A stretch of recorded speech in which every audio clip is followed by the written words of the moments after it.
The subcommittee will come to order. Good morning and welcome to today's CITI subcommittee hearing. The hearing really seeks to answer two fundamental questions. What is Replicator and can it work? How can it work? The Deputy Secretary of Defense announced Replicator's expansive vision in late August, which is to field thousands of all-domain, attritable, autonomous systems.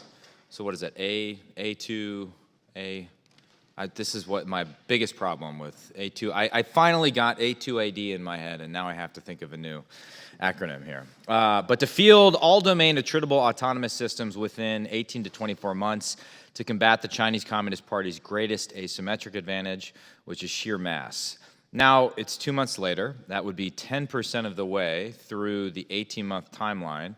And this subcommittee, the Armed Services Committee more broadly, and industry, I would argue, including small and medium-sized innovative companies seeking to supply our troops, who would presumably be part of Replicator, and the American people are still left without any details on Replicator.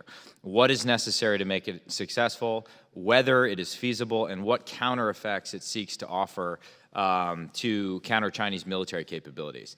Now, I agree with the Deputy Secretary that the threats we face warrant a revolution in the defense industrial base, expanding the number of supplies, reducing fielding timelines, scaling production, and modernizing the culture of acquisition across the armed services. And though a small part of my soul dies every time we enter a new acronym into the DoD lexicon, I want to be clear. I want this to work. I think we need to be moving heaven and earth to enhance near-term deterrence across the Taiwan Strait. Otherwise, we may stumble into a war that would make the current conflicts in the Middle East and Eastern Europe look small in comparison. So I want this to work. And in fact, someone gave me this book yesterday, which I never read and I haven't finished yet. It's a small book, though, so even I, as a Marine, can read it. It's called Men, Machines, and Modern Times by Elting Morrison. Dr. Greenwald seems to know this book.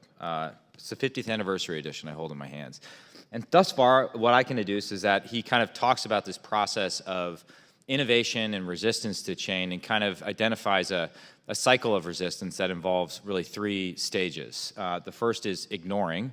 The second is rational resistance.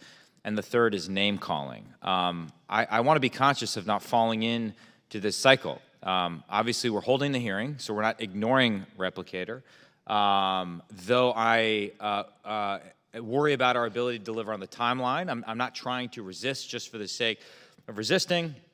And as for name-calling, well, we already have the name for the initiative, so I'm not going to denigrate it. Again, I want it to work. I want to work with the building, and we're lucky to have a group of experts from outside of DoD to get their candid advice and perspectives on the challenges and opportunities presented by the Replicator initiative and the general theme which we can all rally behind, which is procuring more hard power faster. We're joined by Mr. Brian Clark, the Senior Fellow at the Hudson Institute, Dr. Bill Greenwald, the non-resident Senior Fellow at the American Enterprise Institute, and Dr. Paul Shar. Am I saying that right? Yeah. Did I get that right? Shar? Shar-Ray? Yeah. Okay. Okay. We've had any number of discussions in person, and I still have trouble with your last name. Executive Vice President and Director of Studies, at the Center for New American Security. This is an amazing lineup of people. I'm really looking forward to this discussion, and with that, I will turn it over to the ranking member.